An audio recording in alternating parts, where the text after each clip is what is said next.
Stanley Kubrick was an American film director, producer, screenwriter, and photographer. Widely considered one of the greatest filmmakers of all time, his films, almost all of which are adaptations of novels or short stories, cover a wide range of genres, and are noted for their innovative cinematography, dark humor, realistic attention to detail, and extensive set designs. Kubrick was raised in the Bronx, New York City, and attended William Howard Taft High School from 1941 to 1945.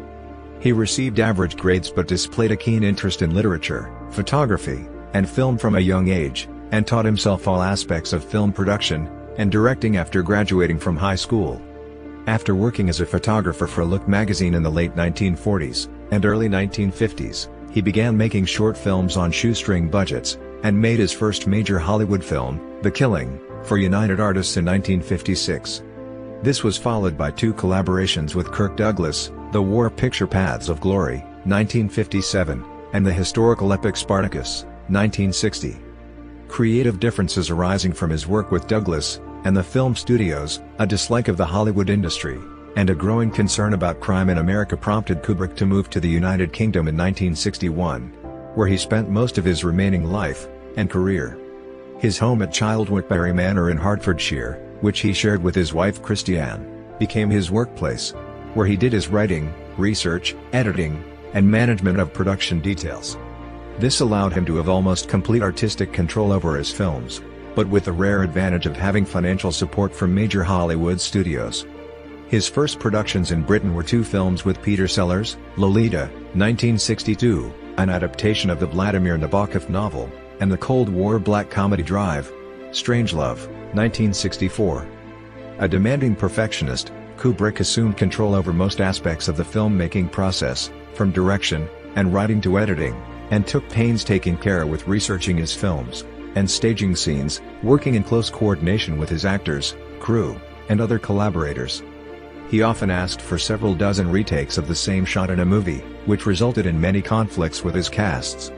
Despite the resulting notoriety among actors, many of Kubrick's films broke new ground in cinematography. The scientific realism and innovative special effects of the science fiction epic 2001, A Space Odyssey, 1968, were without precedent in the history of cinema, and the film earned him his only personal Oscar, for Best Visual Effects. Steven Spielberg has referred to the film as his generation's Big Bang. It is regarded as one of the greatest films ever made. While many of Kubrick's films were controversial, and initially received mixed reviews upon release, particularly the brutal A Clockwork Orange, 1971, which Kubrick pulled from circulation in the UK following a mass media frenzy. Most were nominated for Oscars, Golden Globes, or BAFTA awards, and underwent critical re-evaluations. For the 18th century period film Barry Lyndon, 1975, Kubrick obtained lenses developed by Zeiss for NASA, to film scenes under natural candlelight. With the horror film The Shining, 1980, he became one of the first directors to make use of a Steadicam for stabilized and fluid tracking shots, a technology vital to his Vietnam War film Full Metal Jacket, 1987. His last film, Eyes Wide Shut, was completed shortly before his death in 1999 at the age of 70. Kubrick was born on July 26, 1928, in the Lying-in Hospital in Manhattan, New York City, to a Jewish family. He was the first of two children of Jacob Leonard Kubrick, May 21, 1902 to October 19, 1985, known as Jack or Jacques, and his wife Sadie Gertrude Kubrick, née Pervaler, October 28, 1903 to April 23, 1985, known as Gert. His sister Barbara Mary Kubrick was born in May 1934. Jack Kubrick, whose parents and paternal grandparents were of Polish Jewish and Romanian Jewish origin, was a homeopathic doctor, graduating from the New York Homeopathic Medical College in 1927, the same year he married Kubrick's mother, the child of Austrian Jewish immigrants. Kubrick's great-grandfather, Hersch Kubrick, arrived at Ellis Island via Liverpool by ship on December 27, 1899, at the age of 47, leaving behind his wife and two grown children, one of whom was Stanley's grandfather Elias, to start a new life with a younger woman. Elias Kubrick followed in 1902. At Stanley's birth the Kubricks lived in the Bronx. His parents married in a Jewish ceremony, but Kubrick did not have a religious upbringing, and later professed an atheistic view of the universe. His father was a physician, and, By the standards of the West Bronx, the family was fairly wealthy. Soon after his sister's birth, Kubrick began schooling in Public School 3 in the Bronx, and moved to Public School 90 in June 1938. His IQ was discovered to be above average, but his attendance was poor. He displayed an interest in literature from a young age, and began reading Greek and Roman myths, and the fables of the Grimm brothers, which instilled in him a lifelong affinity with Europe. He spent most Saturdays during the summer watching the New York Yankees, and later photographed two boys watching the game and an assignment for Look magazine to emulate his own childhood excitement with baseball. When Kubrick was 12, his father Jack taught him chess. The game remained a lifelong interest of Kubrick's, appearing in many of his films. Kubrick, who later became a member of the United States Chess Federation, explained that chess helped him develop patience and discipline in making decisions. When Kubrick was 13, his father bought him a Graflex camera, triggering a fascination with still photography. He befriended a neighbor, Marvin Traub, who shared his passion for photography. Traub had his own darkroom where he and the young Kubrick would spend many hours perusing photographs, and watching the chemicals magically make images on photographic paper. The two indulged in numerous photographic projects for which they roamed the streets looking for interesting subjects to capture, and spent time in local cinemas studying films. Freelance photographer Wiki, Arthur Felig, had a considerable influence on Kubrick's development as a photographer. Kubrick later hired Felig as the special stills photographer for Drive, Strangelove, 1964. As a teenager, Kubrick was also interested in jazz, and briefly attempted a career as a drummer. Kubrick attended William Howard Taft High School from 1941 to 1945. Though he joined the school's photography club, which permitted him to photograph the school's events in their magazine, he was a mediocre student, with a 67/D+ grade average.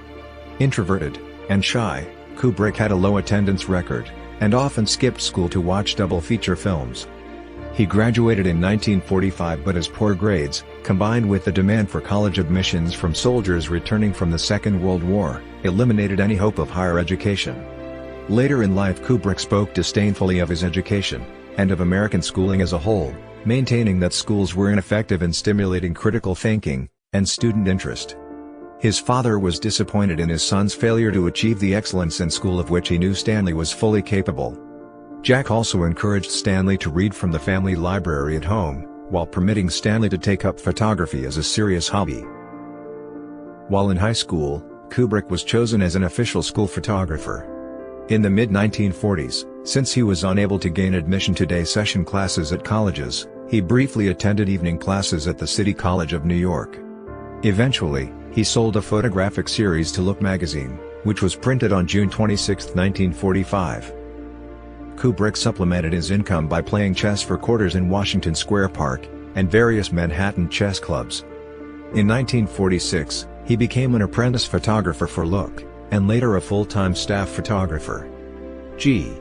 Warren Schlote Jr., another new photographer for the magazine at the time, recalled that he thought Kubrick lacked the personality to make it as a director in Hollywood, remarking, "Stanley was a quiet fellow. He didn't say much. He was thin, skinny, and kind of poor. Like we all were." Kubrick quickly became known for his storytelling in photographs.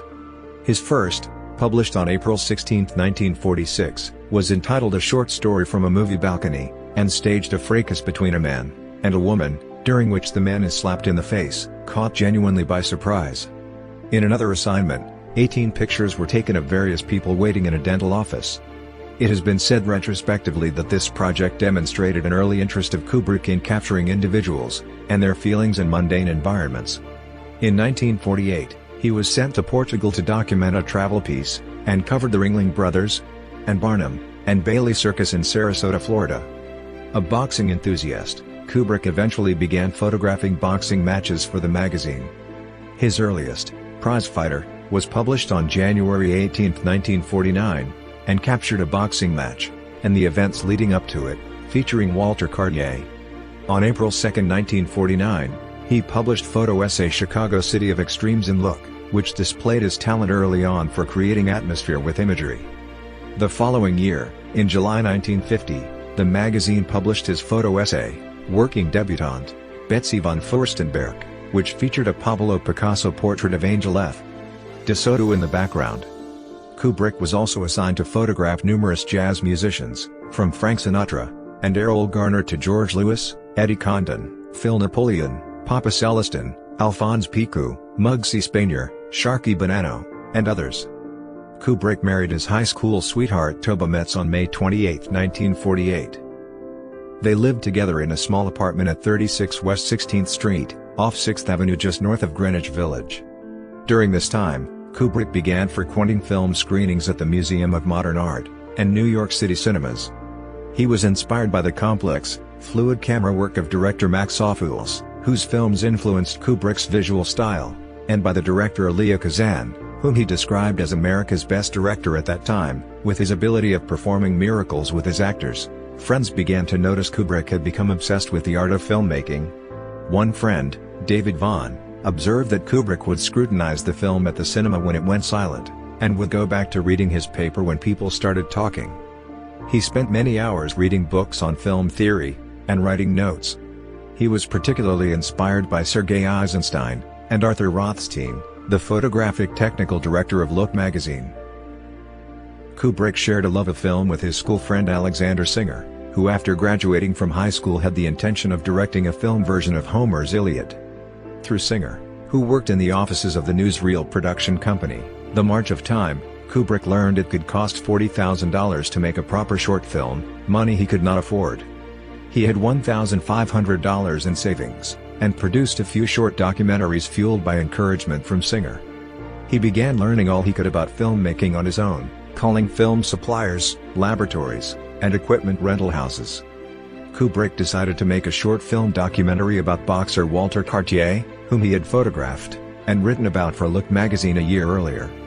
He rented a camera and produced a 16-minute black and white documentary, Day of the Fight. Kubrick found the money independently to finance it. He had considered asking Montgomery Clift to narrate it, whom he had met during a photographic session for Look, but settled on CBS News veteran Douglas Edwards. According to Paul Duncan, the film was remarkably accomplished for a first film, and used a backward tracking shot to film a scene in which Cartier and his brother walked towards the camera, a device which later became one of Kubrick's characteristic camera movements. Vincent Cartier, Walter's brother and manager, later reflected on his observations of Kubrick during the filming. He said, "Stanley was a very stoic, impassive but imaginative type person with strong, imaginative thoughts. He commanded respect in a quiet, shy way. Whatever he wanted, you complied, he just captivated you. Anybody who worked with Stanley did just what Stanley wanted."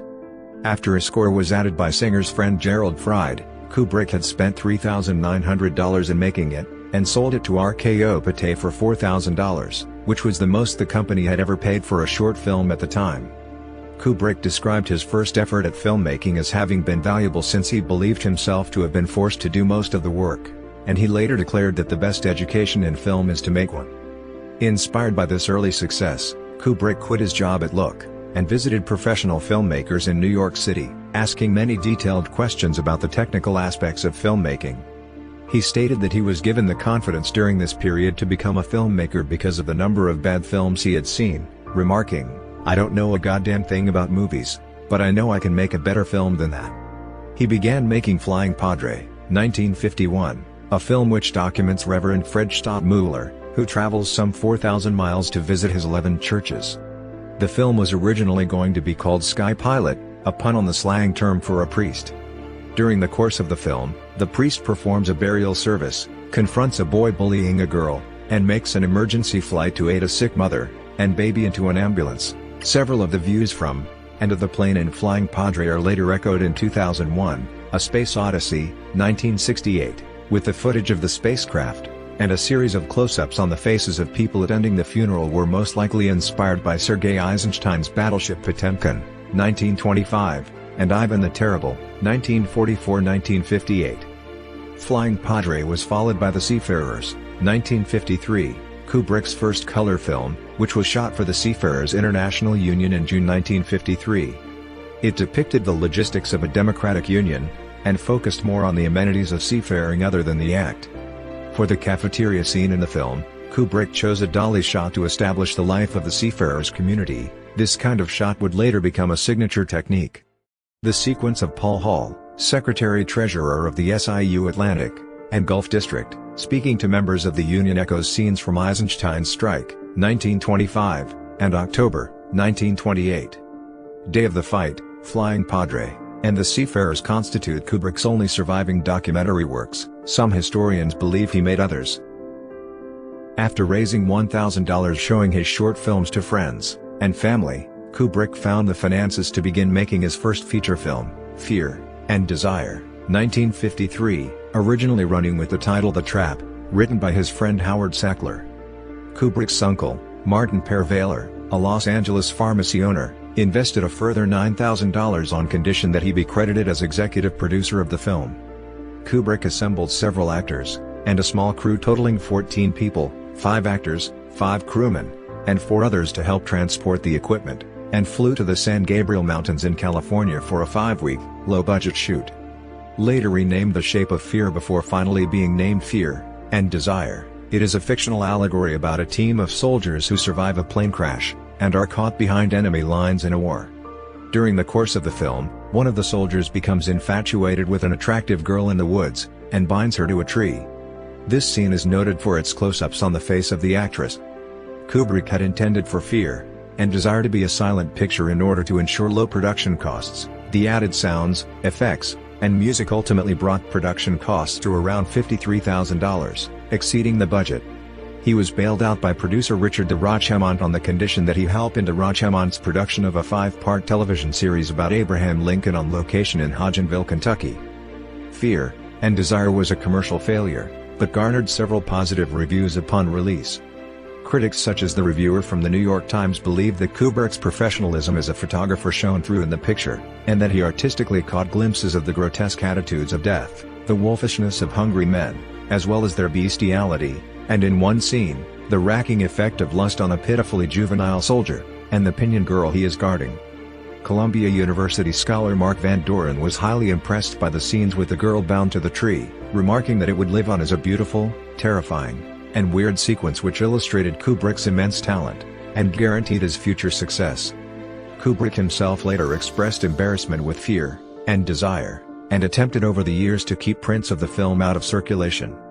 During the production of the film, Kubrick almost killed his cast with poisonous gases by mistake. Following Fear and Desire, Kubrick began working on ideas for a new boxing film. Due to the commercial failure of his first feature, Kubrick avoided asking for further investments, but commenced a film noir script with Howard O. Sackler. Originally under the title Kiss Me, Kill Me, and Then the Nymph, and the Maniac, Killer's Kiss, 1955, is a 67-minute film noir about a young heavyweight boxer's involvement with a woman being abused by her criminal boss. Like Fear and Desire, it was privately funded by Kubrick's family and friends, with some $40,000 put forward from Bronx pharmacist Morris Busse. Kubrick began shooting footage in Times Square, and frequently explored during the filming process, experimenting with cinematography, and considering the use of unconventional angles and imagery. He initially chose to record the sound on location, but encountered difficulties with shadows from the microphone booms, restricting camera movement. His decision to drop the sound in favor of imagery was a costly one. After 12 to 14 weeks shooting the picture, he spent some 7 months, and $35,000 working on the sound. Alfred Hitchcock's Black Mill, 1929, directly influenced the film with the painting Laughing at a Character, and Martin Scorsese has, in turn, cited Kubrick's innovative shooting angles and atmospheric shots in Killer's Kiss as an influence on Raging Bull, 1980. Actress Irene Kane, the star of Killer's Kiss, observed, "Stanley's a fascinating character. He thinks movies should move, with a minimum of dialogue, and he's all for sex and sadism." Killer's Kiss met with limited commercial success, and made very little money in comparison with its production budget of $75,000. Critics have praised the film's camera work, but its acting and story are generally considered mediocre. While playing chess in Washington Square, Kubrick met producer James B. Harris, who considered Kubrick the most intelligent, most creative person I have ever come in contact with. The two formed the Harris-Kubrick Pictures Corporation in 1955. Harris purchased the rights to Lionel White's novel Clean Break for $10,000, and Kubrick wrote the script, but at Kubrick's suggestion, they hired film noir novelist Jim Thompson to write the dialogue for the film, which became The Killing, 1956. about a meticulously planned racetrack robbery gone wrong.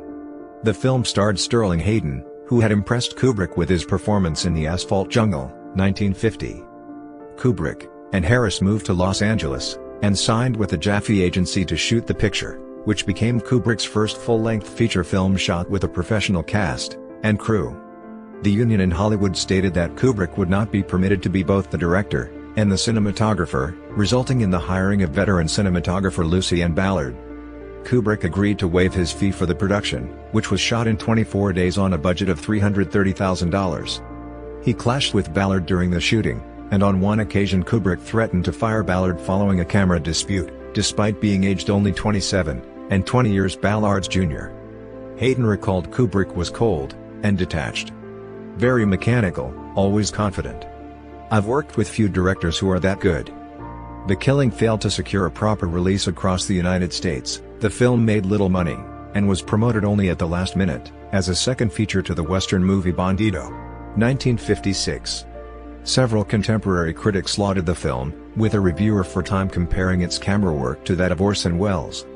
Today, critics generally consider The Killing to be among the best films of Kubrick's early career. Its non-linear narrative and clinical execution also had a major influence on later directors of crime films, including Quentin Tarantino.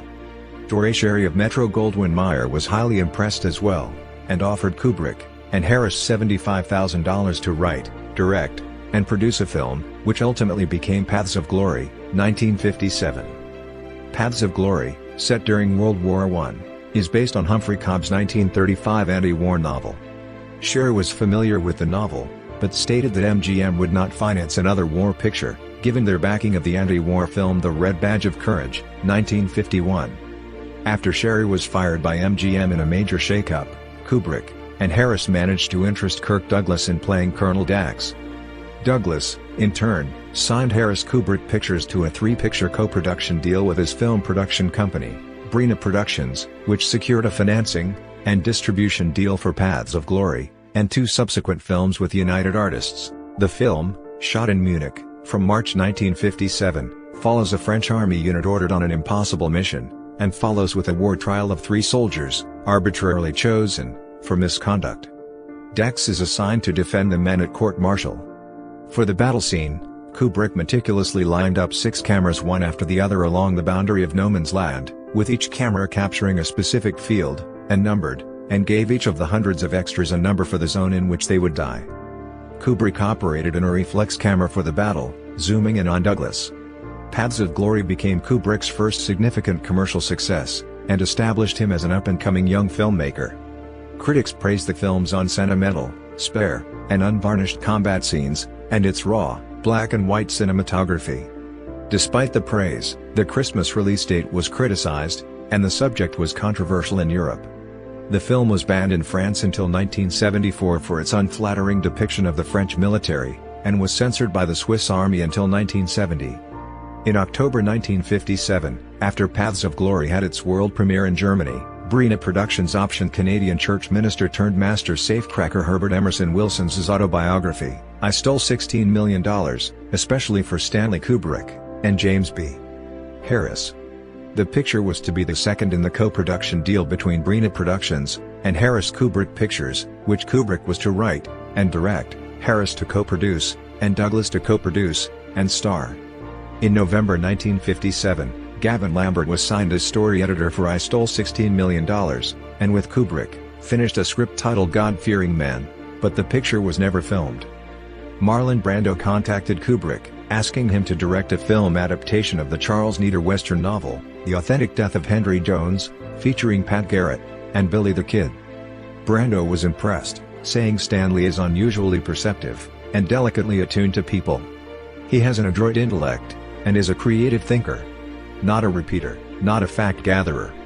He digests what he learns, and brings to a new project an original point of view, and a reserved passion. The two worked on a script for 6 months, begun by a then-unknown Sam Peckinpah. Many disputes broke out over the project, and in the end, Kubrick distanced himself from what would become One-Eyed Jacks, 1961. In February 1959, Kubrick received a phone call from Kirk Douglas asking him to direct Spartacus, 1960, based on the historical Spartacus, and the Third Civil War. Douglas had acquired the rights to the novel by Howard Fast, and blacklisted screenwriter Dalton Trumbo began penning the script. It was produced by Douglas, who also starred as Spartacus, and cast Laurence Olivier as his foe, the Roman general, and politician Marcus Licinius Crassus. Douglas hired Kubrick for a reported $150,000 fee to take over direction soon after he fired director Anthony Mann. Kubrick had, at 31, already directed 4 feature films, and this became his largest by far, with a cast of over 10,000, and a budget of $6 million. At the time, this was the most expensive film ever made in America, and Kubrick became the youngest director in Hollywood history to make an epic. It was the first time that Kubrick filmed using the anamorphic 35mm horizontal super technorama process to achieve ultra-high definition, which allowed him to capture large panoramic scenes, including one with 8,000 trained soldiers from Spain representing the Roman army. Disputes broke out during the filming of Spartacus. Kubrick complained about not having full creative control over the artistic aspects, insisting on improvising extensively during the production. Kubrick and Douglas were also at odds over the script, with Kubrick angering Douglas when he cut all but 2 of his lines from the opening 30 minutes. Despite the onset troubles, Spartacus took $14.6 million at the box office in its first run. The film established Kubrick as a major director, receiving 6 Academy Award nominations, and winning 4. It ultimately convinced him that if so much could be made of such a problematic production, he could achieve anything. Spartacus also marked the end of the working relationship between Kubrick and Douglas. Kubrick and Harris decided to film Kubrick's next movie Lolita, 1962, in England, due to clauses placed on the contract by producers Warner Brothers that gave them complete control over the film, and the fact that the ED plan permitted producers to write off the costs if 80% of the crew were British. Instead, they signed a $1 million deal with Elliot Hyman's Associated Artists Productions, and a clause which gave them the artistic freedom that they desired. Lolita, Kubrick's first attempt at black comedy, was an adaptation of a novel of the same name by Vladimir Nabokov, the story of a middle-aged college professor becoming infatuated with a 12-year-old girl. Stylistically, Lolita, starring Peter Sellers, James Mason, Shelley Winters, and Sue Lyon, was a transitional film for Kubrick, marking the turning point from a naturalistic cinema to the surrealism of the later films, according to film critic Gene Youngblood. Kubrick was impressed by the range of actor Peter Sellers, and gave him one of his first opportunities to improvise wildly during shooting, while filming him with 3 cameras. Kubrick shot Lolita over 88 days on a $2 million budget at Elstree Studios, between October 1960 and March 1961. Kubrick often clashed with Shelley Winters, whom he found very difficult and demanding, and nearly fired at one point. Because of its provocative story, Lolita was Kubrick's first film to generate controversy. He was ultimately forced to comply with censors, and remove much of the erotic element of the relationship between Mason's Humbert and Lyon's Lolita, which had been evident in Nabokov's novel. The film was not a major critical or commercial success, earning $3.7 million at the box office on its opening run. Lolita has since become critically acclaimed. Kubrick's next project was Drive, Strange Love, or How I Learned to Stop Worrying and Love the Bomb, 1964, another satirical black comedy. Kubrick became preoccupied with the issue of nuclear war as the Cold War unfolded in the 1950s, and even considered moving to Australia because he feared that New York City might be a likely target for the Russians. He studied over 40 military and political research books on the subject, and eventually reached the conclusion that nobody really knew anything, and the whole situation was absurd. After buying the rights to the novel Red Alert, Kubrick collaborated with its author, Peter George, on the script. It was originally written as a serious political thriller, but Kubrick decided that a serious treatment of the subject would not be believable, and thought that some of its most salient points would be fodder for comedy. Kubrick's longtime producer and friend, James B. Harris, thought the film should be serious, and the two parted ways, amicably, over this disagreement. Harris going on to produce and direct the serious Cold War thriller The Bedford Incident. Kubrick and Red Alert author George then reworked the script as a satire, provisionally titled The Delicate Balance of Terror, in which the plot of Red Alert was situated as a film within a film made by an alien intelligence, but this idea was also abandoned, and Kubrick decided to make the film as an outrageous black comedy. Just before filming began, Kubrick hired noted journalist and satirical author Terry Southern to transform the script into its final form, a black comedy, loaded with sexual innuendo, becoming a film which showed Kubrick's talents as a unique kind of absurdist according to the film's scholar Abrams.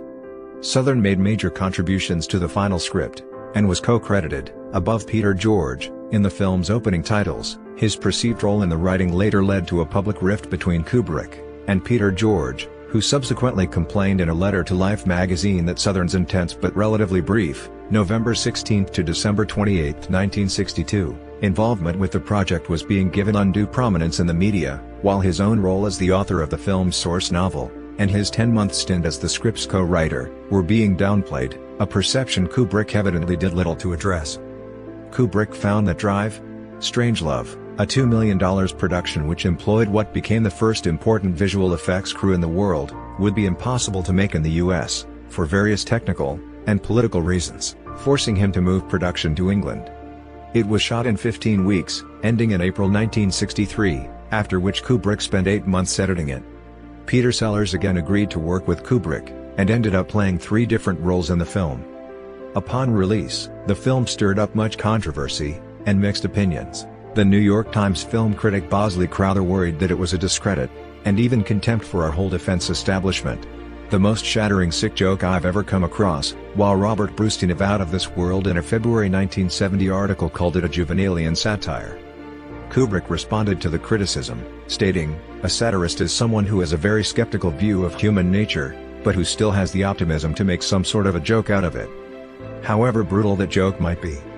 Today, the film is considered to be one of the sharpest comedy films ever made, and holds a near-perfect 98% rating on Rotten Tomatoes based on 91 reviews as of November 2020. It was named the 39th greatest American film, and 3rd greatest American comedy film of all time by the American Film Institute, and in 2010, it was named the 6th best comedy film of all time by The Guardian. Kubrick spent 5 years developing his next film, 2001, A Space Odyssey, 1968, having been highly impressed with science fiction writer Arthur C. Clarke's novel Childhood's End, about a superior alien race who assist mankind in eliminating their old selves. After meeting Clarke in New York City in April 1964, Kubrick made the suggestion to work on his 1948 short story The Sentinel, in which a monolith found on the moon alerts aliens of mankind. That year, Clarke began writing the novel 2001, A Space Odyssey, and collaborated with Kubrick on a screenplay. The film's theme, the birthing of one intelligence by another, is developed in 2 parallel intersecting stories on 2 different time scales. One depicts evolutionary transitions between various stages of man, from ape to star child, as man is reborn into a new existence, each step shepherded by an enigmatic alien intelligence seen only in its artifacts, a series of seemingly indestructible eons-old black monoliths. In space, the enemy is a supercomputer known as HAL who runs the spaceship, a character which novelist Clancy Siegel described as being far more human, more humorous, and conceivably decent than anything else that may emerge from this far-seeing enterprise. Kubrick intensively researched for the film, paying particular attention to accuracy and detail in what the future might look like. He was granted permission by NASA to observe the spacecraft being used in the Ranger 9 mission for accuracy. Filming commenced on December 29, 1965, with the excavation of the monolith on the moon, and footage was shot in Namib Desert in early 1967, with the ape scenes completed later that year. The special effects team continued working until the end of the year to complete the film, taking the cost to $10.5 million. 2001, A Space Odyssey was conceived as a Cinerama spectacle, and was photographed in Super Panavision 70, giving the viewer a dazzling mix of imagination and science through groundbreaking effects, which earned Kubrick his only personal Oscar, an Academy Award for visual effects. Kubrick said of the concept of the film in an interview with Rolling Stone, "On the deepest psychological level, the film's plot symbolized the search for God, and finally postulates what is little less than a scientific definition of God." The film revolves around this metaphysical conception, and the realistic hardware and the documentary feelings about everything were necessary in order to undermine your built-in resistance to the poetical concept. Upon release in 1968, 2001, A Space Odyssey was not an immediate hit among critics, who faulted its lack of dialogue, slow pacing, and seemingly impenetrable storyline. The film appeared to defy genre convention, much unlike any science fiction movie before it, and clearly different from any of Kubrick's earlier works, Kubrick was particularly outraged by a scathing review from Pauline Kael, who called it the biggest amateur movie of them all, with Kubrick doing really every dumb thing he ever wanted to do.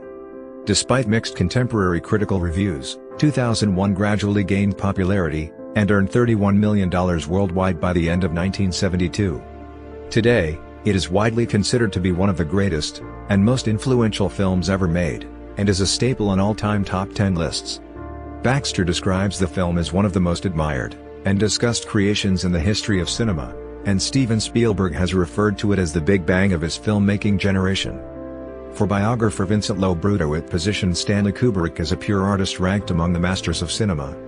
After completing 2001, A Space Odyssey, Kubrick searched for a project that he could film quickly on a more modest budget. He settled on A Clockwork Orange, 1971, at the end of 1969, an exploration of violence and experimental rehabilitation by law enforcement authorities, based around the character of Alex, portrayed by Malcolm McDowell. Kubrick had received a copy of Anthony Burgess's novel of the same name from Terry Southern while they were working on Drive, Strangelove, but had rejected it on the grounds that Nadsat, a street language for young teenagers, was too difficult to comprehend.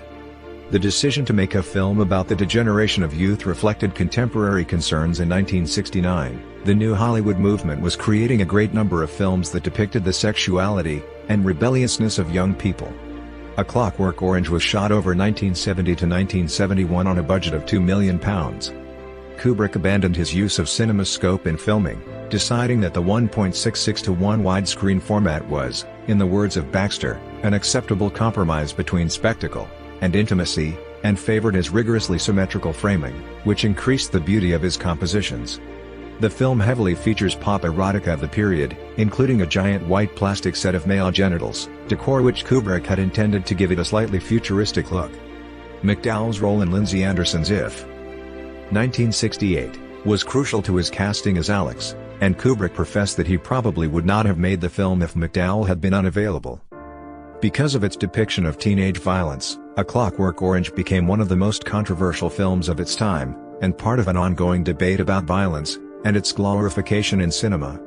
It received an X rating, or certificate, in both the UK and US, on its release just before Christmas 1971, though many critics saw much of the violence depicted in the film as satirical, and less violent than Straw Dogs, which had been released a month earlier. Kubrick personally pulled the film from release in the United Kingdom after receiving death threats following a series of copycat crimes based on the film. It was thus completely unavailable legally in the UK until after Kubrick's death, and not re-released until 2000. John Trevelyan, the censor of the film, personally considered A Clockwork Orange to be perhaps the most brilliant piece of cinematic art I've ever seen, and believed it to present an intellectual argument rather than a sadistic spectacle in its depiction of violence, but acknowledged that many would not agree. Negative media hype over the film notwithstanding, A Clockwork Orange received 4 Academy Award nominations, for Best Picture, Best Director, Best Screenplay, and Best Editing, and was named by the New York Film Critics Circle as the best film of 1971. After William Friedkin won Best Director for The French Connection that year, he told the press, "Speaking personally, I think Stanley Kubrick is the best American filmmaker of the year. In fact, not just this year, but the best, period." Barry Lyndon, 1975, is an adaptation of William Makepeace Thackeray's The Luck of Barry Lyndon, a picaresque novel about the adventures of an 18th-century Irish rogue and social climber. John Calley of Warner Brothers agreed in 1972 to invest $2.5 million into the film, on condition that Kubrick approach major Hollywood stars to ensure success. Like previous films, Kubrick and his art department conducted an enormous amount of research on the 18th century. Extensive photographs were taken of locations, and artwork in particular, and paintings were meticulously replicated from works of the great masters of the period in the film. The film was shot on location in Ireland, beginning in the autumn of 1973, at a cost of $11 million with a cast and crew of 170. The decision to shoot in Ireland stemmed from the fact that it still retained many buildings from the 18th century period which England lacked. The production was problematic from the start, plagued with heavy rain and political strife involving Northern Ireland at the time. After Kubrick received death threats from the IRA in 1974 due to the shooting scenes with English soldiers, he fled Ireland with his family on a ferry from Dún Laoghaire under an assumed identity, and resumed filming in England. Baxter notes that Barry Lyndon was the film which made Kubrick notorious for paying scrupulous attention to detail, often demanding 20 or 30 retakes of the same scene to perfect his art. Often considered to be his most authentic-looking picture, the cinematography and lighting techniques that Kubrick and cinematographer John Alcott used in Barry Lyndon were highly innovative. Interior scenes were shot with a specially adapted high-speed f/0.7 Zeiss camera lens originally developed for NASA to be used in satellite photography. The lenses allowed many scenes to be lit only with candlelight, creating two-dimensional, diffuse light images reminiscent of 18th-century paintings. Cinematographer Alan Davio states that the method gives the audience a way of seeing the characters and scenes as they would have been seen by people at the time. Many of the fight scenes were shot with a handheld camera to produce a sense of documentary realism and immediacy. Barry Lyndon found a great audience in France, but was a box office failure, grossing just $9.5 million in the American market, not even close to the $30 million Warner Brothers needed to generate a profit. The pace and length of Barry Lyndon at 3 hours put off many American critics and audiences, but the film was nominated for 7 Academy Awards, and won 4, including Best Art Direction, Best Cinematography, Best Costume Design, and Best Musical Score, more than any other Kubrick film. As with most of Kubrick's films, Barry Lyndon's reputation has grown through the years, and it is now considered to be one of his best, particularly among filmmakers and critics. Numerous polls, such as The Village Voice, 1999, Sight and Sound, 2002, and Time, 2005, have rated it as one of the greatest films ever made. As of March 2019, it has a 94% rating on Rotten Tomatoes, based on 64 reviews. Roger Ebert referred to it as one of the most beautiful films ever made. Certainly in every frame a Kubrick film, technically awesome, emotionally distant, remorseless in its doubt of human goodness. The Shining, released in 1980, was adapted from the novel of the same name by best-selling horror writer Stephen King. The film stars Jack Nicholson as a writer who takes a job as a winter caretaker of an isolated hotel in the Rocky Mountains. He spends the winter there with his wife, played by Shelley Duvall, and their young son, who displays paranormal abilities. During their stay, they confront both Jack's descent into madness, and apparent supernatural horrors lurking in the hotel. Kubrick gave his actors freedom to extend the script, and even improvise on occasion, and as a result, Nicholson was responsible for the "Here's Johnny" line, and the scene in which he's sitting at the typewriter, and unleashes his anger upon his wife. Kubrick often demanded up to 70 or 80 retakes of the same scene. Duvall, whom Kubrick intentionally isolated, and argued with, was forced to perform the exhausting baseball bat scene 127 times. The bar scene with the ghostly bartender was shot 36 times, while the kitchen scene between the characters of Danny Lloyd, and Halloran, Scatman Crothers, ran to 148 takes. The aerial shots of the Overlook Hotel were shot at Timberline Lodge on Mount Hood in Oregon, while the interiors of the hotel were shot at Elstree Studios in England between May 1978 and April 1979. Cardboard models were made of all of the sets of the film, and the lighting of them was a massive undertaking, which took 4 months of electrical wiring. Kubrick made extensive use of the newly invented Steadicam, a weight-balanced camera support, which allowed for smooth handheld camera movement in scenes where a conventional camera track was impractical. According to Garrett Brown, Steadicam's inventor, it was the first picture to use its full potential. The Shining was not the only horror film to which Kubrick had been linked. He had turned down the directing of both The Exorcist, 1973, and Exorcist II, The Heretic, 1977, despite once saying in 1966 to a friend that he had long desired to make the world's scariest movie, involving a series of episodes that would play upon the nightmare fears of the audience. 5 days after release on May 23, 1980, Kubrick ordered the deletion of a final scene, in which the hotel manager Ullman, Barry Nelson, visits Wendy, Shelley Duvall, in hospital, believing it unnecessary after witnessing the audience excitement in cinemas at the film's climax. The Shining opened to strong box office takings, earning $1 million on the first weekend, and earning $9 million in America by the end of the year. The original critical response was mixed, and King detested the film, and disliked Kubrick. The Shining is now considered to be a horror classic, and the American Film Institute has ranked it as the 27th greatest thriller film of all time. Kubrick met author Michael Herr through mutual friend David Cornwell, novelist John le Carré, in 1980, and became interested in his book Dispatches, about the Vietnam War. Hare had recently written Martin Sheen's narration for Apocalypse Now, 1979. Kubrick was also intrigued by Gustav Hasford's Vietnam War novel The Short Timers. With the vision in mind to shoot what would become Full Metal Jacket, 1987, Kubrick began working with both Hare and Hasford separately on a script. He eventually found Hasford's novel to be brutally honest, and decided to shoot a film which closely follows the novel.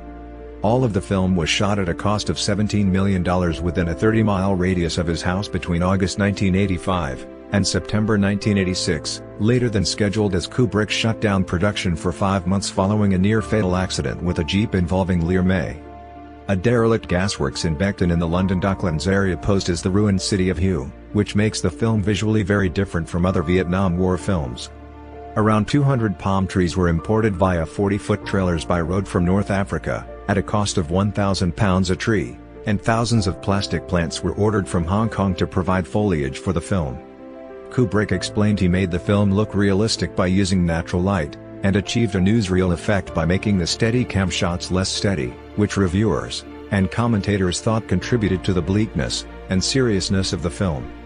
According to critic Michel Ciment, the film contains some of Kubrick's trademark characteristics, such as his selection of ironic music, portrayals of men being dehumanized, and attention to extreme detail to achieve realism. In a later scene, United States Marines patrol the ruins of an abandoned and destroyed city singing the theme song to the Mickey Mouse Club as a sardonic counterpoint. The film opened strongly in June 1987, taking over $30 million in the first 50 days alone, but critically it was overshadowed by the success of Oliver Stone's Platoon, released a year earlier.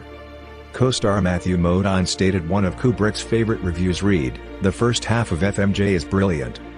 Then the film degenerates into a masterpiece." Roger Ebert was not particularly impressed with it, awarding it a mediocre 2.5 out of 4. He concluded, "Stanley Kubrick's Full Metal Jacket is more like a book of short stories than a novel, a strangely shapeless film from the man whose work usually imposes a ferociously consistent vision on his material." Kubrick's final film was Eyes Wide Shut, 1999, starring Tom Cruise and Nicole Kidman as a Manhattan couple on a sexual odyssey. Tom Cruise portrays a doctor who witnesses a bizarre masked quasi-religious orgiastic ritual at a country mansion, a discovery which later threatens his life. The story is based on Arthur Schnitzler's 1926 Freudian novella Traumnovelle, Dream Story in English, which Kubrick relocated from turn-of-the-century Vienna to New York City in the 1990s. Kubrick said of the novel, "A difficult book to describe. What good book isn't? It explores the sexual ambivalence of a happy marriage, and tries to equate the importance of sexual dreams and might-have-beens with reality. All of Schnitzler's work is psychologically brilliant." Kubrick was almost 70, but worked relentlessly for 15 months to get the film out by its planned release date of July 16, 1999. He commenced a script with Frederic Raphael, and worked 18 hours a day, while maintaining complete confidentiality about the film. Eyes Wide Shut, like Lolita, and A Clockwork Orange before it, faced censorship before release. Kubrick sent an unfinished preview copy to the stars and producers a few months before release, but his sudden death on March 7, 1999, came a few days after he finished editing. He never saw the final version released to the public, but he did see the preview of the film with Warner Brothers, Cruise, and Kidman, and had reportedly told Warner executive Julian Sr. that it was his best film ever. At the time, critical opinion of the film was mixed, and it was viewed less favorably than most of Kubrick's films. Roger Ebert awarded it 3.5 out of 4 stars, comparing the structure to a thriller, and writing that it is like an erotic daydream about chances missed, and opportunities avoided, and thought that Kubrick's use of lighting at Christmas made the film all a little garish, like an urban sideshow. Stephen Hunter of The Washington Post disliked the film, writing that it is actually sad, rather than bad. It feels creaky, ancient, hopelessly out of touch, infatuated with the hot taboos of his youth, and unable to connect with that twisty thing contemporary sexuality has become.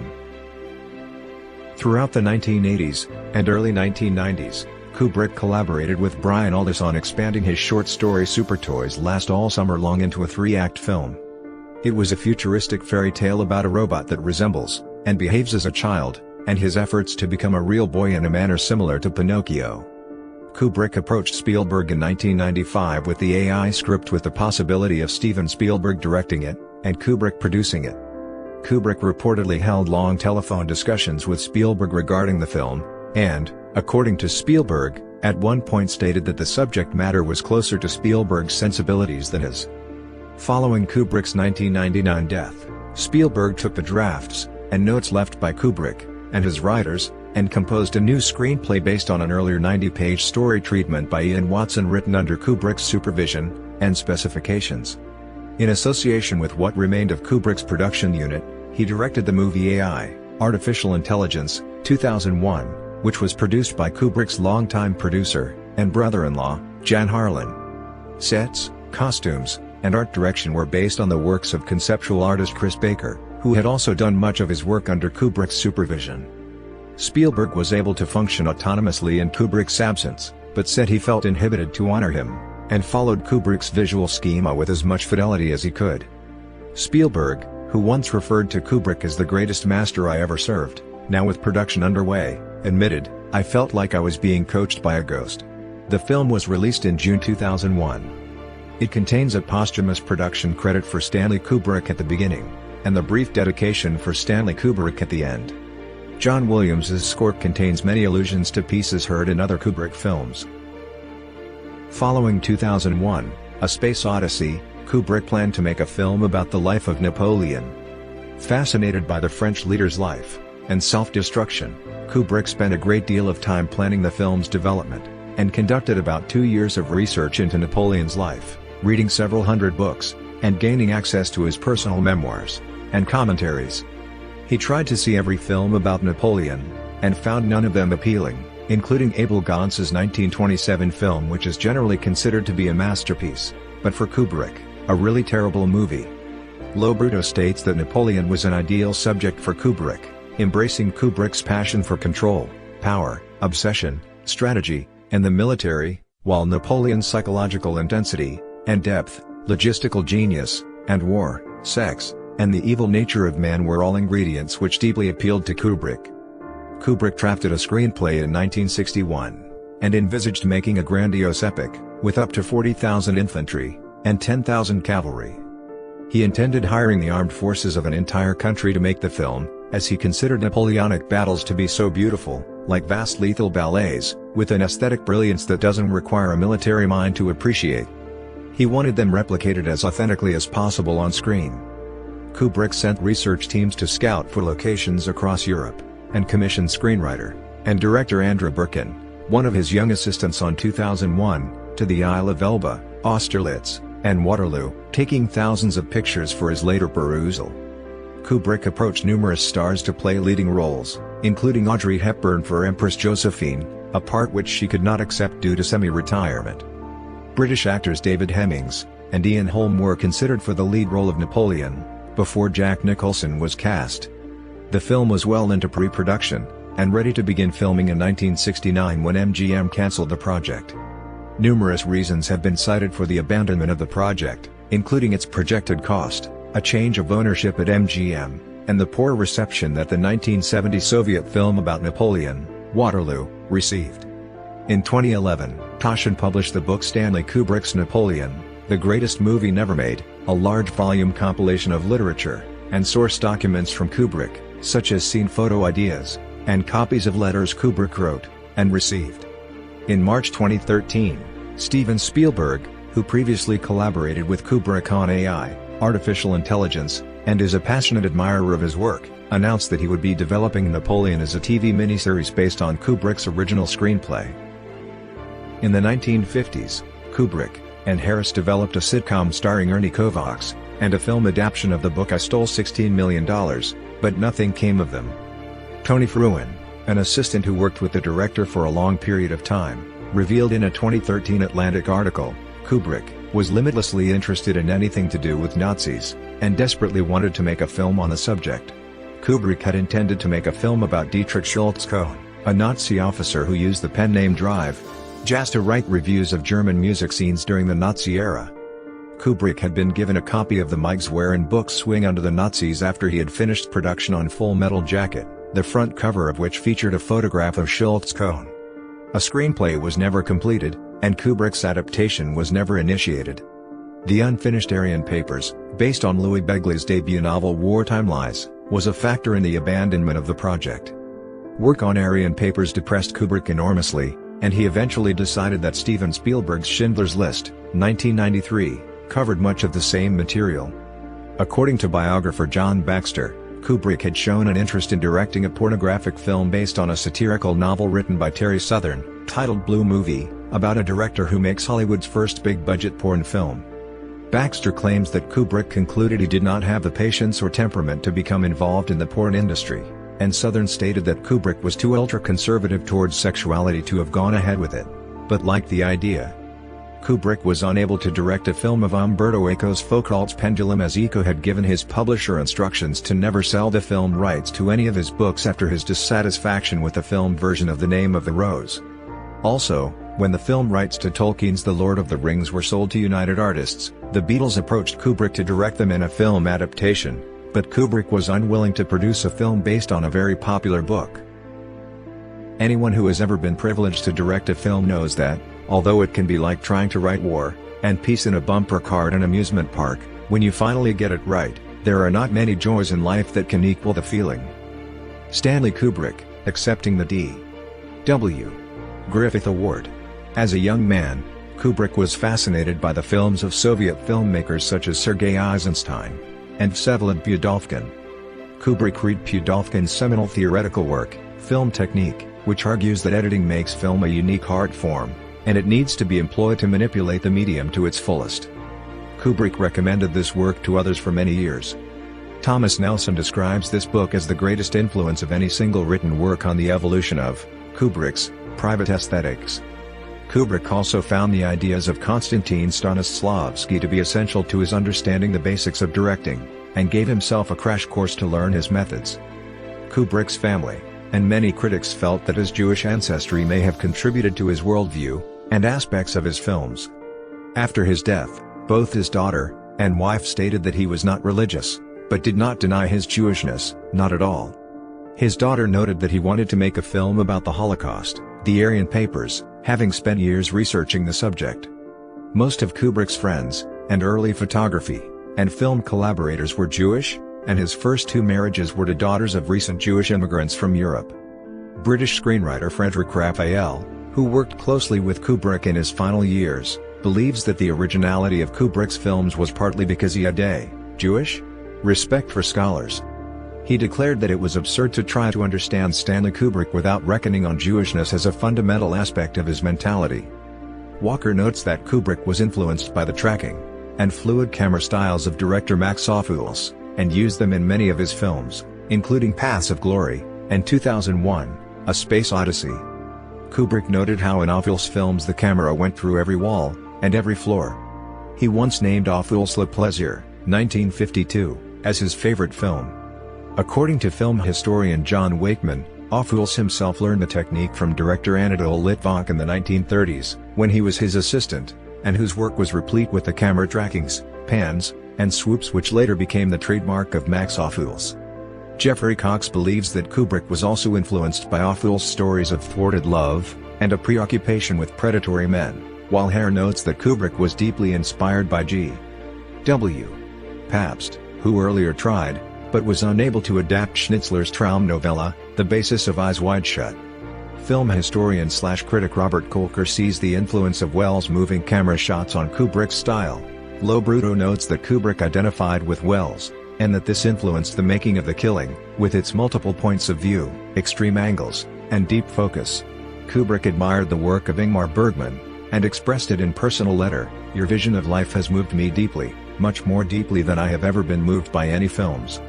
I believe you are the greatest filmmaker at work today, unsurpassed by anyone in the creation of mood and atmosphere, the subtlety of performance, the avoidance of the obvious, the truthfulness and completeness of characterization.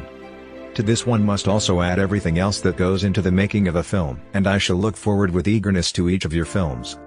When the American magazine Cinema asked Kubrick in 1963 to name his favorite films, he listed Italian director Federico Fellini's I Vitelloni as #1 in his top 10 list. Kubrick's films typically involve expressions of an inner struggle, examined from different perspectives. He was very careful not to present his own views of the meaning of his films, and to leave them open to interpretation. He explained in a 1960 interview with Robert Emmett Gina, "One of the things I always find extremely difficult, when a picture's finished, is when a writer or a film reviewer asks, 'Now, what is it that you were trying to say in that picture?' And without being thought too presumptuous for using this analogy, I like to remember what T.S. Eliot said to someone who had asked him, I believe it was The Wasteland, what he meant by the poem. He replied, 'I meant what I said. If I could have said it any differently, I would have.'" Kubrick likened the understanding of his films to popular music, in that whatever the background or intellect of the individual, a Beatles record, for instance, can be appreciated both by the Alabama truck driver and the young Cambridge intellectual, because their emotions and subconscious are far more similar than their intellects. He believed that the subconscious emotional reaction experienced by audiences was far more powerful in the film medium than in any other traditional verbal form, and this was one of the reasons why he often relied on long periods in his films without dialogue, placing emphasis on images and sound. In a 1975 Time magazine interview, Kubrick further stated, "The essence of a dramatic form is to let an idea come over people without it being plainly stated. When you say something directly, it is simply not as potent as it is when you allow people to discover it for themselves." He also said, "Realism is probably the best way to dramatize argument and ideas. Fantasy may deal best with themes which lie primarily in the unconscious." Diane Johnson, who co-wrote the screenplay for The Shining with Kubrick, notes that he always said that it was better to adapt a book rather than write an original screenplay, and that you should choose a work that isn't a masterpiece so you can improve on it. Which is what he's always done, except with Lolita.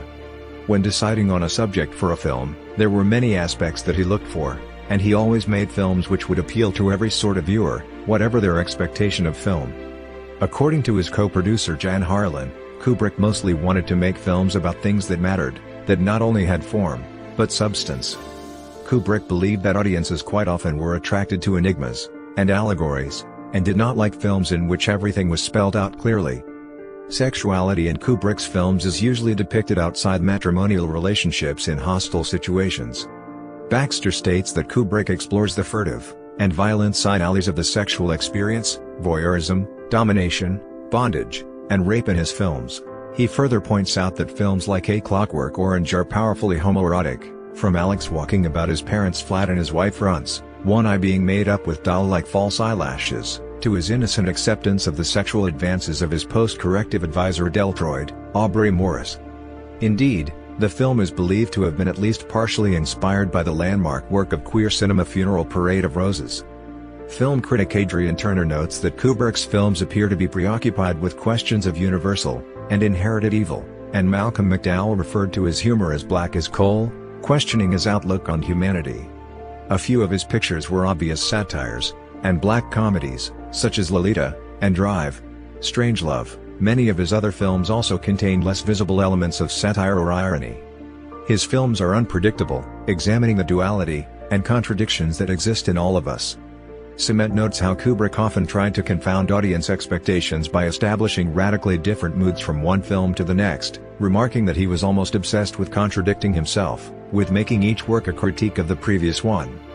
Kubrick stated that there is no deliberate pattern to the stories that I have chosen to make into films. About the only factor at work each time is that I try not to repeat myself. As a result, Kubrick was often misunderstood by critics, and only one steady of unanimously positive reviews upon the release of a film. For Paths of Glory. Film author Patrick Webster considers Kubrick's methods of writing and developing scenes to fit with the classical auteur theory of directing, allowing collaboration and improvisation with the actors during filming. Malcolm McDowell recalled Kubrick's collaborative emphasis during their discussions, and his willingness to allow him to improvise a scene, stating that there was a script, and we followed it, but when it didn't work he knew it, and we had to keep rehearsing endlessly until we were bored with it. Once Kubrick was confident in the overall staging of a scene, and felt the actors were prepared, he would then develop the visual aspects, including camera and lighting placement. Walker believes that Kubrick was one of very few film directors competent to instruct their lighting photographers in the precise effect they want. Baxter believes that Kubrick was heavily influenced by his ancestry, and always possessed a European perspective to filmmaking, particularly the Austro-Hungarian Empire, and his admiration for Max Ophuls and Richard Strauss. Gilbert Adair, writing in a review for Full Metal Jacket, commented that Kubrick's approach to language has always been of a reductive and uncompromisingly deterministic nature. He appears to view it as the exclusive product of environmental conditioning, only very marginally influenced by concepts of subjectivity and interiority, by all whims, shades, and modulations of personal expression. Johnson notes that although Kubrick was a visual filmmaker, he also loved words, and was like a writer in his approach, very sensitive to the story itself, which he found unique. Before shooting began, Kubrick tried to have the script as complete as possible, but still allowed himself enough space to make changes during the filming, finding it more profitable to avoid locking up any ideas about staging or camera or even dialogue prior to rehearsals, as he put it. Kubrick told Robert Emagina, "I think you have to view the entire problem of putting the story you want to tell up there on that light square.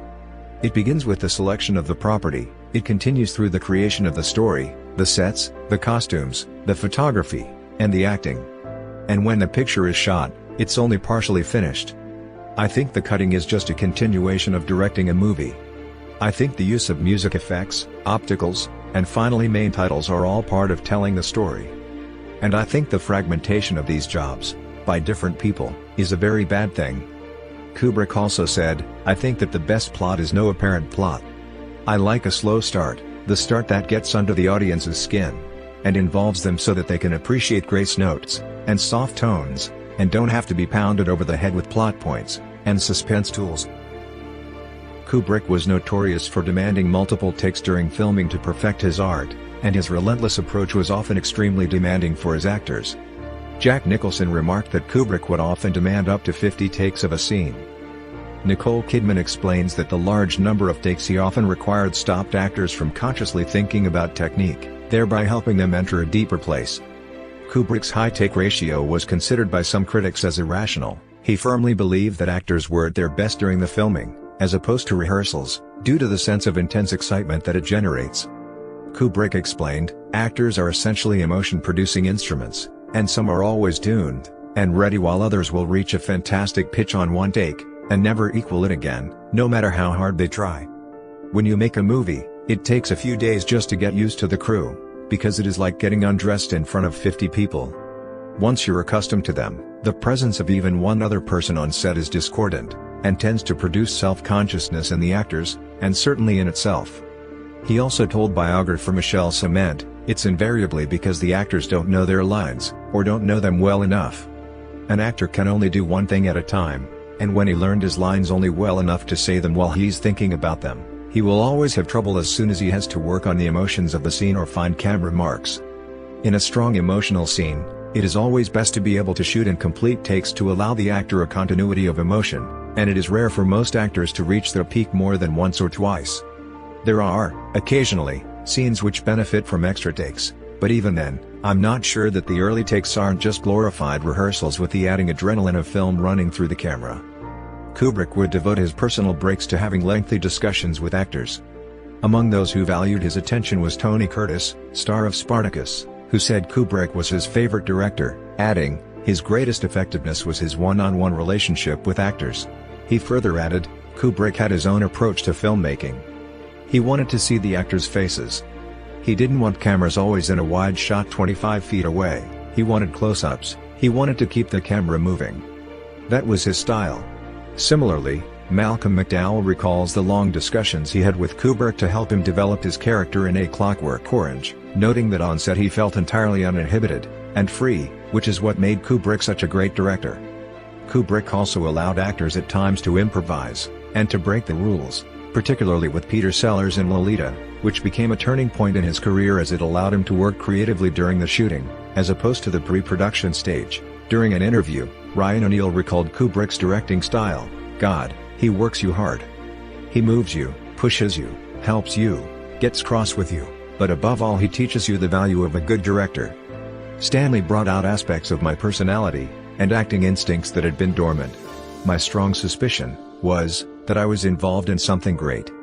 He further added that working with Kubrick was a stunning experience, and that he never recovered from working with somebody of such magnificence. Kubrick credited the ease with which he filmed scenes to his early years as a photographer. He rarely added camera instructions in the script, preferring to handle that after a scene is created, as the visual part of filmmaking came easiest to him. Even in deciding which props, and settings would be used, Kubrick paid meticulous attention to detail, and tried to collect as much background material as possible, functioning rather like what he described as a detective. Cinematographer John Olcott, who worked closely with Kubrick on 4 of his films, and won an Oscar for Best Cinematography on Barry Lyndon, remarked that Kubrick questions everything, and was involved in the technical aspects of filmmaking including camera placement, scene composition, choice of lens, and even operating the camera, which would usually be left to the cinematographer. Olcott considered Kubrick to be the nearest thing to genius I've ever worked with all the problems of a genius. Among Kubrick's innovations in cinematography are his use of special effects, as in 2001, where he used both slit-scan photography and front-screen projection, which won Kubrick his only Oscar for special effects. Some reviewers have described, and illustrated with video clips, Kubrick's use of one-point perspective, which leads the viewer's eye towards a central vanishing point. The technique relies on creating a complex visual symmetry using parallel lines in a scene which all converge on that single point, leading away from the viewer. Combined with camera motion, it could produce an effect that one writer describes as hypnotic and thrilling. The Shining was among the first half-dozen features to use the then revolutionary Steadicam, after the 1976 films Bound for Glory, Marathon Man, and Rocky. Kubrick used it to its fullest potential, which gave the audience smooth, stabilized motion tracking by the camera. Kubrick described Steadicam as being like a magic carpet, allowing fast, flowing camera movements in the maze in The Shining which otherwise would have been impossible. Kubrick was among the first directors to use video assist during filming. At the time he began using it in 1966, it was considered cutting-edge technology, requiring him to build his own system. Having it in place during the filming of 2001, he was able to view a video of a take immediately after it was filmed. On some films, such as Barry Lyndon, he used custom-made zoom lenses, which allowed him to start a scene with a close-up, and slowly zoom out to capture the full panorama of scenery, and to film long takes under changing outdoor lighting conditions by making aperture adjustments while the cameras rolled. Lo Bruto notes that Kubrick's technical knowledge about lenses dazzled the manufacturer's engineers, who found him to be unprecedented among contemporary filmmakers. For Barry Lyndon he also used a specially adapted high-speed, f/07 Zeiss camera lens, originally developed for NASA, to shoot numerous scenes lit only with candlelight. Actor Steven Berkoff recalls that Kubrick wanted scenes to be shot using pure candlelight, and in doing so Kubrick made a unique contribution to the art of filmmaking going back to painting. You almost pose like for portraits. Lo Bruto notes that cinematographers all over the world wanted to know about Kubrick's magic lens, and that he became a legend among cameramen around the world. Kubrick spent extensive hours editing, often working 7 days a week, and more hours a day as he got closer to deadlines. For Kubrick, written dialogue was one element to be put in balance with mise-en-scène, set arrangements, music, and especially, editing. Inspired by Pudolphin's treatise on film editing, Kubrick realized that one could create a performance in the editing room, and often redirect a film, and he remarked, "I love editing. I think I like it more than any other phase of filmmaking. Editing is the only unique aspect of filmmaking which does not resemble any other art form. A point so important it cannot be overstressed. It can make or break a film."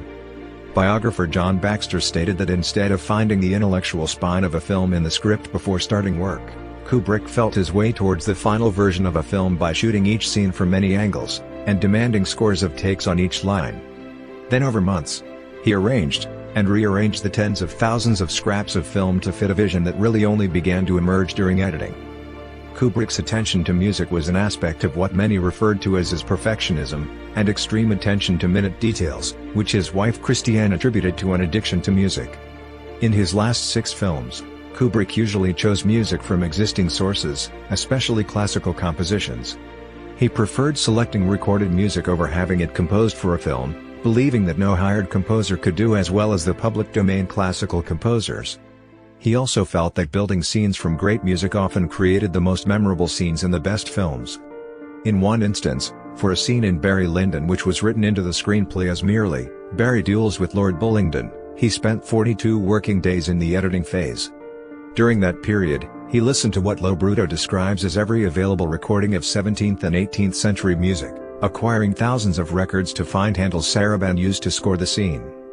Nicholson likewise observed his attention to music, stating that Kubrick listened constantly to music until he discovered something he felt was right or that excited him. Kubrick is credited with introducing Hungarian composer George Ligeti to a broad Western audience by including his music in 2001, The Shining, and Eyes Wide Shut. According to Baxter, the music in 2001 was at the forefront of Kubrick's mind when he conceived the film. During earlier screening he played music by Mendelssohn, and Vaughan Williams, and Kubrick, and writer Clark had listened to Karl Orff's transcription of Carmina Burana, consisting of 13th-century sacred and secular songs. Ligeti's music employed the new style of micropolyphony, which used sustained dissonant chords that shift slowly over time, a style he originated. Its inclusion in the film became a boon for the relatively unknown composer, partly because it was introduced alongside background by Johann Strauss and Richard Strauss. In addition to Ligeti, Kubrick enjoyed a collaboration with composer Wendy Carlos, whose 1968 album Switched on Bach, which reinterpreted Baroque music through the use of a Moog synthesizer, caught his attention. In 1971, Carlos composed and recorded music for the soundtrack of A Clockwork Orange. Additional music not used in the film was released in 1972 as Wendy Carlos's Clockwork Orange. Kubrick later collaborated with Carlos on The Shining, 1980. The opening of the film employs Carlos' rendering of Dies Irae, Day of Wrath, from Hector Berlioz's Symphonie Fantastique. Kubrick married his high school sweetheart Toba Metz, a caricaturist, on May 29, 1948, when he was 19 years old. The couple lived together in Greenwich Village, and divorced 3 years later in 1951. He met his second wife, the Austrian-born dancer and theatrical designer Ruth Sobotka, in 1952. They lived together in New York City's East Village beginning in 1952, married in January 1955, and moved to Hollywood in July 1955, where she played a brief part as a ballet dancer in Kubrick's film, Killer's Kiss, 1955. The following year, she was art director for his film, The Killing, 1956. They divorced in 1957. During the production of Paths of Glory in Munich in early 1957, Kubrick met and romanced the German actress Christiane Harlan, who played a small though memorable role in the film. Kubrick married Harlan in 1958, and the couple remained together for 40 years, until his death in 1999. Besides his stepdaughter, they had two daughters together, Anya Renata, April 6, 1959 to July 7, 2009, and Vivian Vanessa, born August 5, 1960. In 1959, they settled into a home at 316 South Camden Drive in Beverly Hills with Harlan's daughter, Katerina, aged 6. They also lived in New York City, during which time Christiane studied art at the Art Students League of New York, later becoming an independent artist. The couple moved to the United Kingdom in 1961 to make Lolita, and Kubrick hired Peter Sellers to star in his next film, Drive, Strangelove. Sellers was unable to leave the UK, so Kubrick made Britain his permanent home thereafter. The move was quite convenient to Kubrick, since he shunned the Hollywood system and its publicity machine, and he and Christiane had become alarmed with the increase in violence in New York City. In 1965, the Kubricks bought Abbott's Mead on Barnet Lane, just southwest of the Elstree/Bournemouth studio complex in England. Kubrick worked almost exclusively from this home for 14 years where he researched, invented special effects techniques, designed ultra-low light lenses for specially modified cameras, pre-produced, edited, post-produced, advertised, distributed, and carefully managed all aspects of 4 of his films. In 1978, Kubrick moved into Childwickbury Manor in Hertfordshire, a mainly 18th-century stately home, which was once owned by a wealthy racehorse owner, about 30 miles, 50 kilometers, north of London, and a 10-minute drive from his previous home at Abbott's Mead. His new home became a workplace for Kubrick and his wife, a perfect family factory as Christiane called it, and Kubrick converted the stables into extra production rooms besides ones within the home that he used for editing and storage.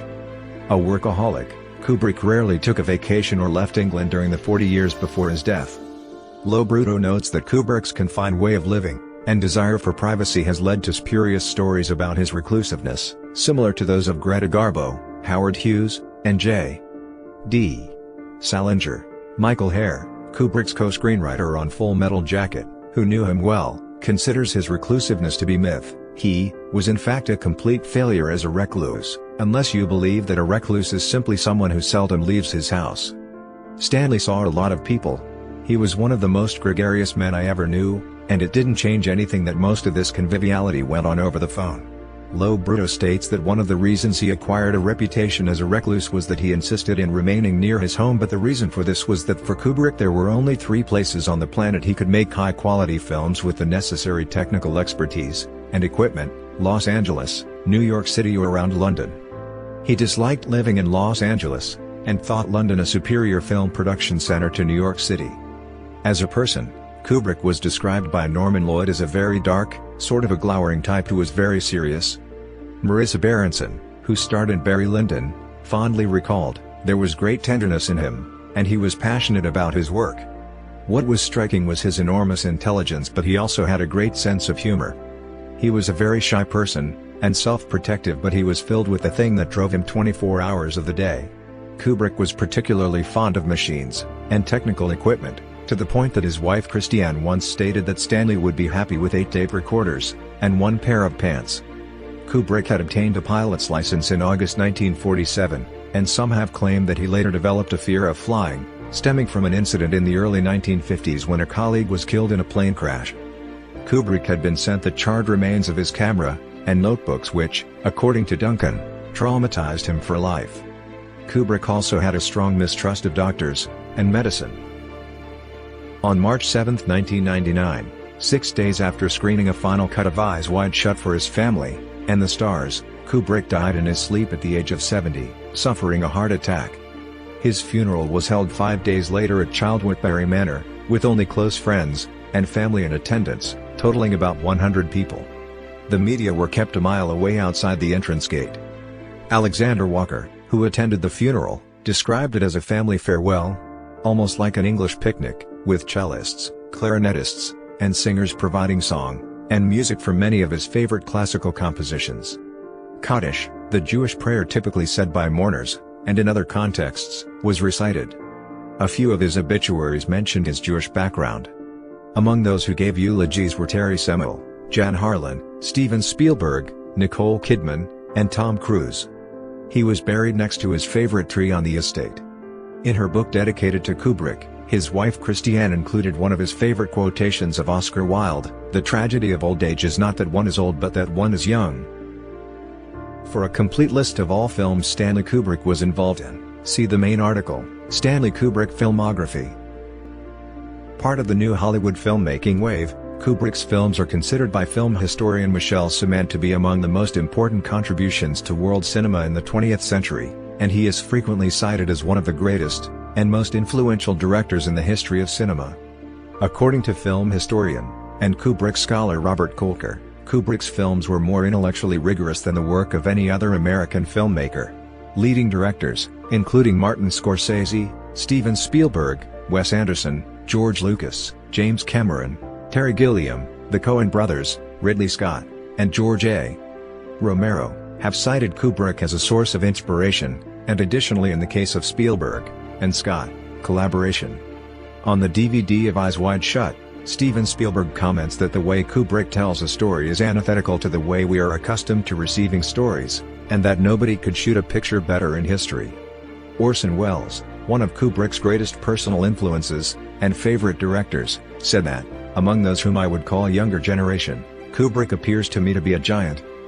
Kubrick continues to be cited as a major influence by many directors, including Christopher Nolan, Todd Field, David Fincher, Guillermo del Toro, David Lynch, Lars von Trier, Tim Burton, Michael Mann, and Gaspar Noé. Many filmmakers imitate Kubrick's inventive and unique use of camera movement and framing, as well as his use of music, including Frank Darabont. Artists in fields other than film have also expressed admiration for Kubrick.